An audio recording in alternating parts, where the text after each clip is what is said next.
Olá, boa tarde. Regras mais rígidas para os motoristas.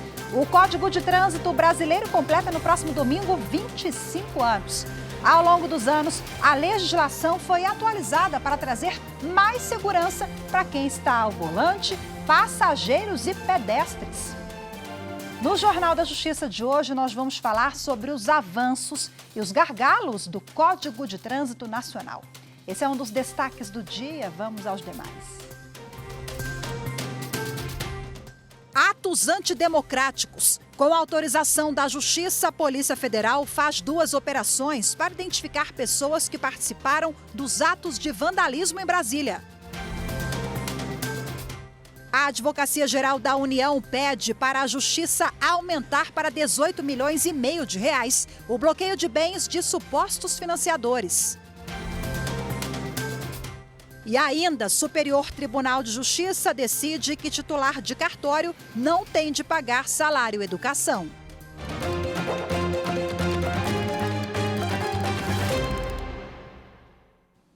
O Supremo Tribunal Federal autorizou o cumprimento de mandados judiciais em operação que mira financiadores e participantes de atos antidemocráticos ocorridos em Brasília no dia 8 de janeiro. Até o momento, 4 pessoas foram presas pela Polícia Federal. O Supremo Tribunal Federal expediu 8 mandados de prisão preventiva e 16 de busca e apreensão. As ordens estão sendo cumpridas no Distrito Federal, em São Paulo, no Rio de Janeiro, em Minas Gerais, Goiás e Mato Grosso do Sul. A Operação Lesa Pátria da Polícia Federal tem o objetivo de localizar pessoas que financiaram e participaram dos atos de vandalismo na sede dos 3 poderes no dia 8 de janeiro. Entre os presos estão Soraya Banchiotti, Renan Sena, Ramiro Júnior e Randolfo Dias. Os alvos são investigados pelos crimes de abolição violenta do Estado Democrático de Direito, golpe de Estado, dano qualificado, associação criminosa, incitação ao crime, destruição, deteriorização ou inutilização de bem especialmente protegido. Também hoje, no Pará, a polícia realizou uma outra operação autorizada pela Justiça Federal. Foram cumpridos 8 mandados de busca e apreensão na residência de suspeitos de organizar caravanas para as manifestações em Brasília. As investigações começaram com base na postagem dos manifestantes nas redes sociais. Os investigadores monitoraram ainda grupos de excursões que partiram de Belém rumo à capital federal. Enquanto isso, a análise da situação dos presos pelos atos antidemocráticos após audiências de custódia continua. Até o último levantamento divulgado, o Supremo Tribunal Federal já verificou 1.075 casos.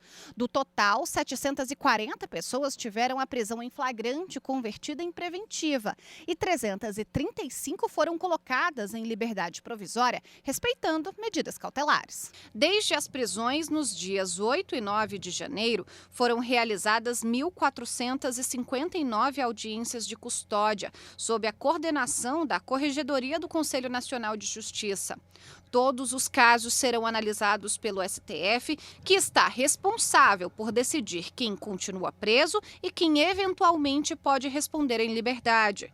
O balanço das decisões tomadas pelo ministro Alexandre de Moraes são divulgadas diariamente pela Corte. E a Polícia Federal realiza uma terceira operação, dessa vez para cumprir 3 mandados de busca e apreensão e 1 mandado de prisão preventiva na cidade de Dourados, no Mato Grosso do Sul. As ordens judiciais foram expedidas pela Justiça Federal de Mato Grosso do Sul em processo que investiga as manifestações e bloqueios em rodovias ocorridos naquela região em novembro do ano passado.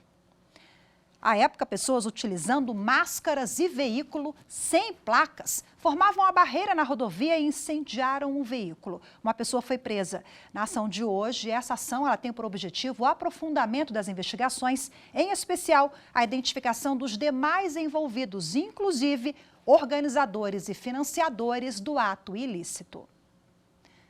A Advocacia Geral da União pediu para a Justiça aumentar para 18 milhões e meio de reais o bloqueio de bens de supostos financiadores dos atos antidemocráticos do dia 8 de janeiro.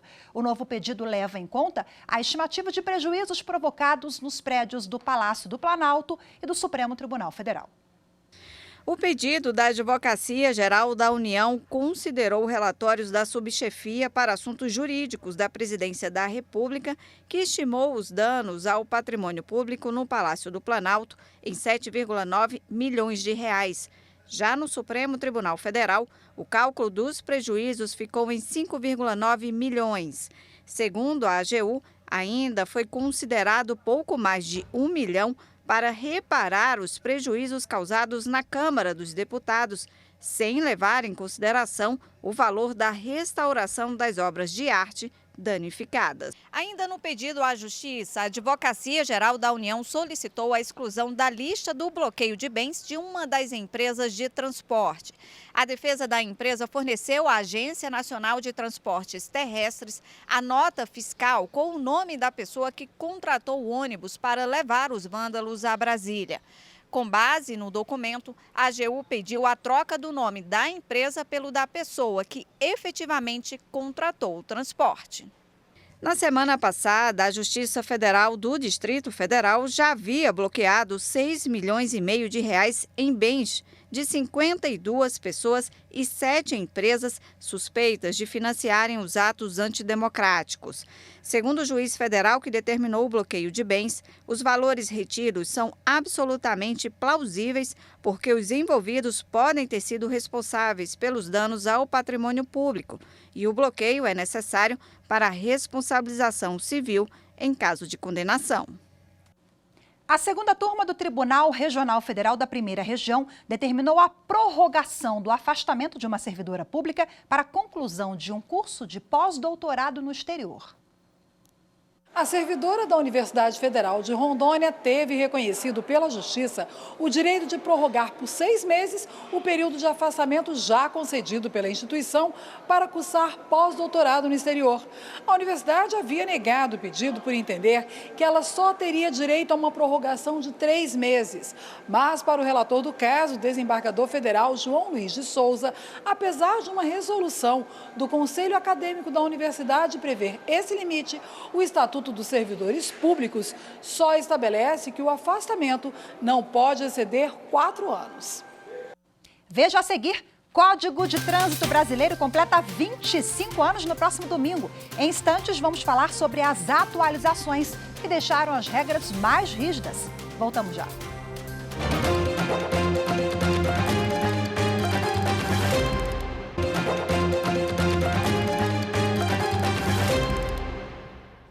O Código de Trânsito Brasileiro completa no próximo domingo 25 anos. A legislação atualizou as regras de trânsito e prevê penas mais severas, principalmente para motoristas que dirigem embriagados. A mistura de álcool e direção é uma das maiores causas de acidentes e mortes no país. Segurança no trânsito e diminuir o número de vítimas de imprudências nas vias de todo o país. Esses são os principais objetivos do Código de Trânsito Brasileiro, criado em 1997. Estudos apontam que a principal causa de acidentes e mortes nas estradas é a combinação álcool e direção. E a lei trata essas situações com rigor. Desde que entrou em vigor há 25 anos, o Código de Trânsito Brasileiro passou por várias atualizações. Entre as principais mudanças está a pena mais severa para os motoristas flagrados alcoolizados. Mesmo sem o teste do bafômetro, o agente de trânsito ou a Polícia Rodoviária Federal podem registrar no boletim de ocorrência que o suspeito de ser responsável pelo acidente tem sinais de embriaguez. A infração é considerada gravíssima e o motorista flagrado bêbado, além de ser multado, tem o veículo apreendido e perde o direito de dirigir por 1 ano. Bom, agora para a gente repercutir mais o assunto, eu converso ao vivo, de forma remota, com o assessor da Direção-Geral do Detran, no Distrito Federal, Glauber Peixoto. Olá, boa tarde, seja muito bem-vindo. Boa tarde, Rafaela, boa tarde a todos. É um prazer estar falando com vocês. Prazer é todo nosso. Glauber, lá atrás, quando o código foi criado, ele nasceu ali com um dos grandes objetivos de atacar ali a grande causa, ou a causa maior de acidentes, que a gente está falando de bebida e direção. Estamos no caminho certo? Conseguimos atacar, avançamos muito? Sim, o nosso Código de Trânsito, né, ele inovou, ele trouxe realmente muitas inovações importantes, entre elas, como você destacou a reportagem também, que foi a situação do álcool, né, o consumo de álcool ao volante, né, esse combate a essa prática que tirou tantas vidas no trânsito e, infelizmente, ainda vem tirando. Mas a gente tem realmente, com as mudanças do Código, a partir de 2008, né, com novos procedimentos, quando surgiu a Lei Seca, a partir de então 2012, nós tivemos aí sim os procedimentos mais adequados para fazer a fiscalização. Então, o Código de Trânsito ele tem um saldo muito positivo na redução de mortes no trânsito, principalmente com um dos principais vilões, que é a combinação álcool-direção.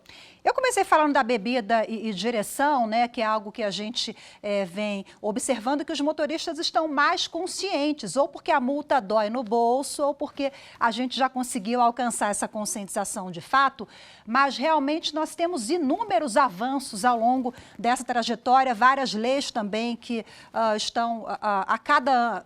de tempos em tempos, né, são editadas aí para a gente avançar. O que você destaca, além desse que a gente já falou? Exatamente. É bem lembrado, né? Assim, nós tivemos pelo menos 40 alterações legislativas, né, com outras leis ordinárias que vieram alterando o Código de Trânsito.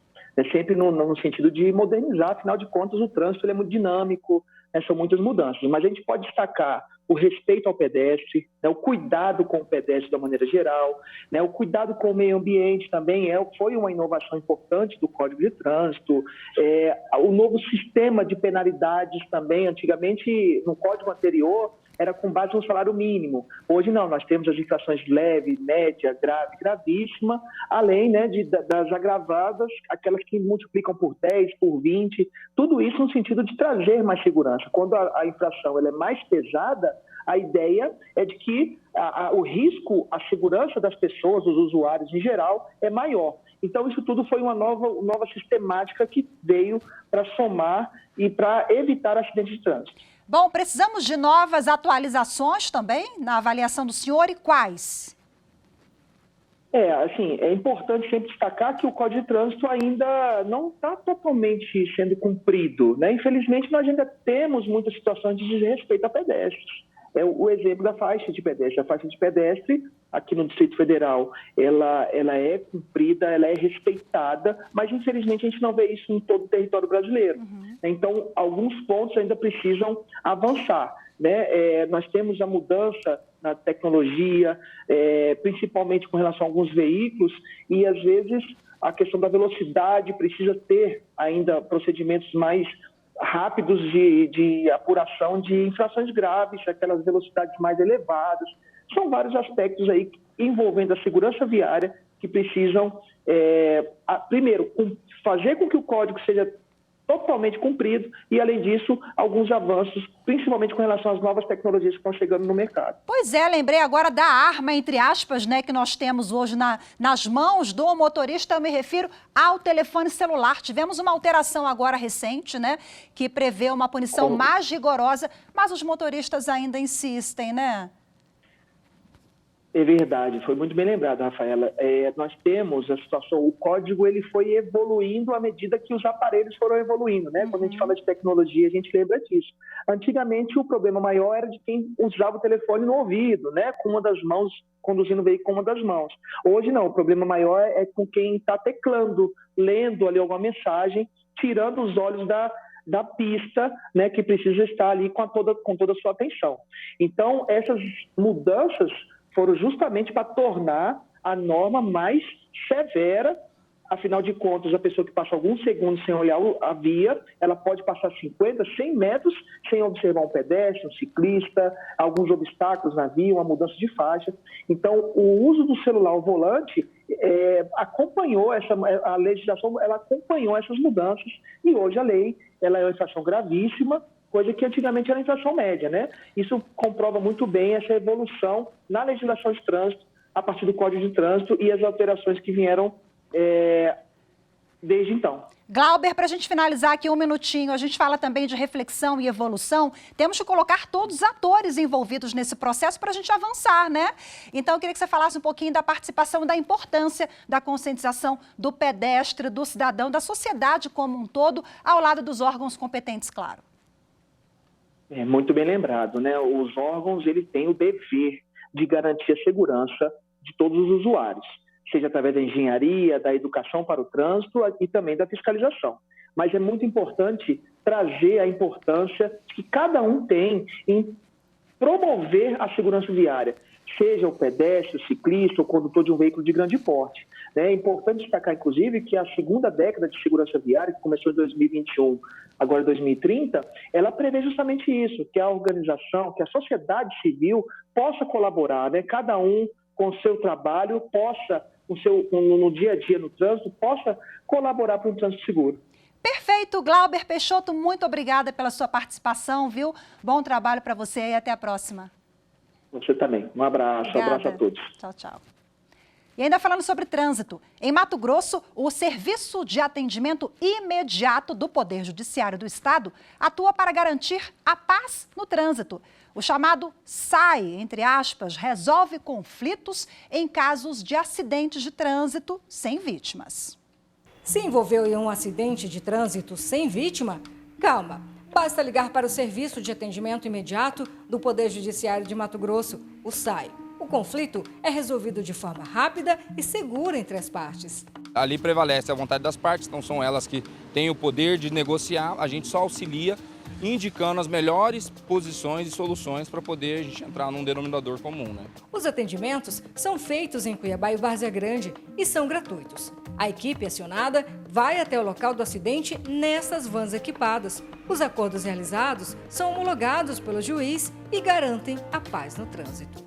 Ocorrendo o acidente, há um conflito, né? O bem material, todo mundo fica preocupado com o veículo, quem está errado, quem não está, e o conciliador tenta pacificar. Isto é semear a paz antes do ajuizamento da ação. Veja a seguir, Superior Tribunal de Justiça decide que titular de cartório não tem de pagar salário educação. Os detalhes em instantes.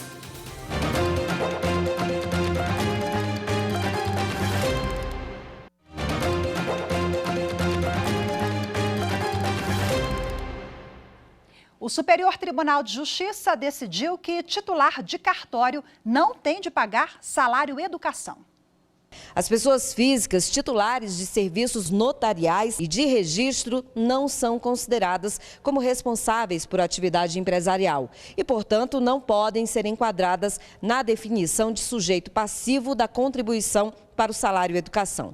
Esse foi o entendimento estabelecido pela segunda turma do STJ, ao rejeitar o recurso da Fazenda Nacional, que buscava reconhecer a validade do recolhimento pelo titular de cartório. Segundo a Fazenda, os titulares de cartórios, ainda que pessoas físicas, são enquadrados a empresas para fins previdenciários e, portanto, deveriam arcar com as contribuições que incidem sobre a folha de pagamento de seus empregados. No STJ, a ministra Suzete Magalhães destacou que a Corte, sob o rito dos recursos repetitivos, tema 362, definiu que a contribuição para o salário e educação tem como sujeito passivo as empresas, entendidas como as firmas individuais ou sociedades que assumam o risco das atividades econômicas, urbana ou rural, com finalidade lucrativa ou não.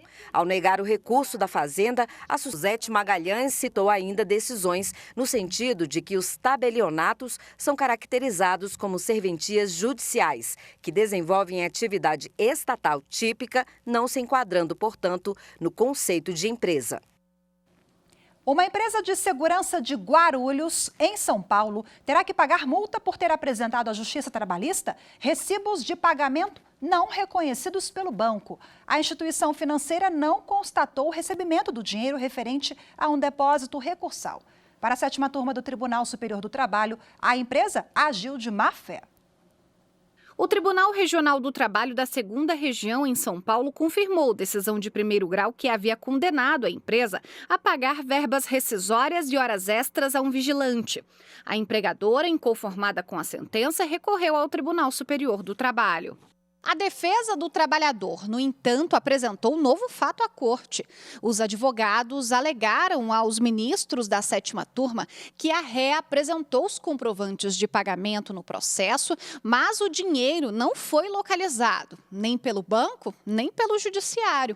Eles pediram, então, que a situação fosse verificada pelo colegiado. A turma acolheu o pedido e recebeu a informação de que realmente não havia depósito disponível em conta judicial. Já a instituição financeira respondeu ainda que não foram localizadas contas vinculadas ao processo e que os comprovantes apresentados pela empresa não se enquadravam nos padrões dos documentos emitidos pelo banco. Por unanimidade, os ministros entenderam ter havido conduta maliciosa por parte da empregadora. A atitude, segundo eles, gerou prejuízo ao vigilante e movimentou indevidamente a máquina judiciária.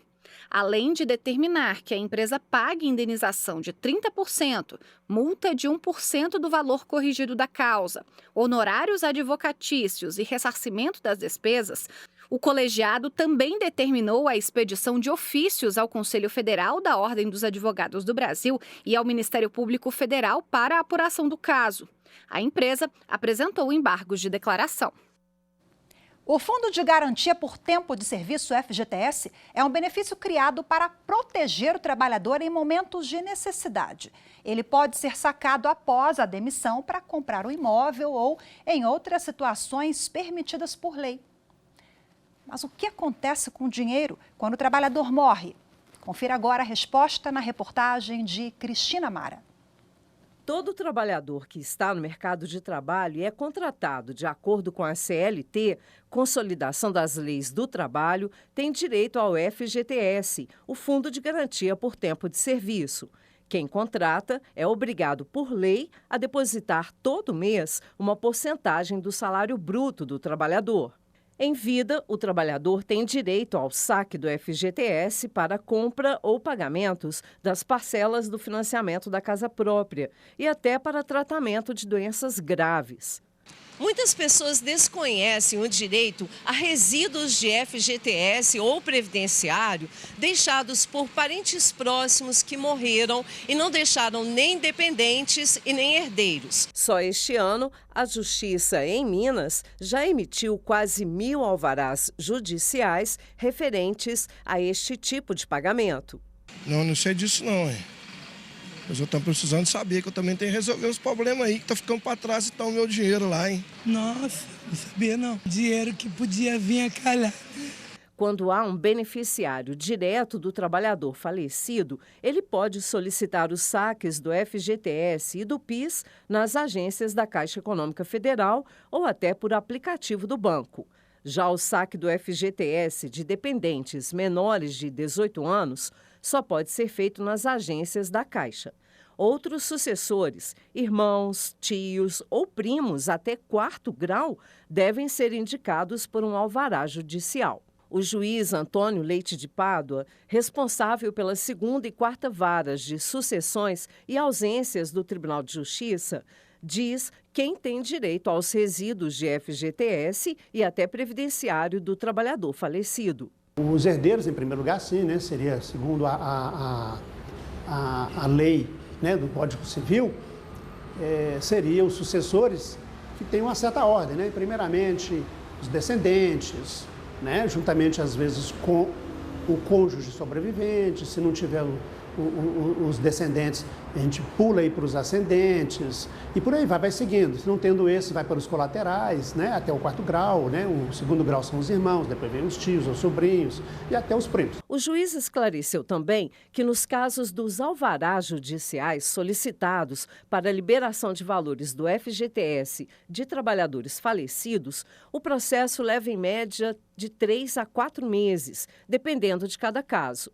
E alerta para o cuidado com a documentação correta apresentada pelos advogados. É necessário instruir o pedido com a prova da condição, né, do parentesco em relação ao falecido, a certidão de óbito, claro, né, tem que provar que a pessoa faleceu, uma certidão que é fornecida pelo respectivo órgão previdenciário, né, a que era vinculado o falecido, que é a certidão de existência ou inexistência de dependentes previdenciários. Então é necessário que essa certidão seja trazida, seja apresentada também ao juiz, para o juiz verificar se tem dependentes. Só na inexistência dele que então a gente partirá para o pagamento disso aí a quem de direito, que segundo a lei, que são os sucessores legais.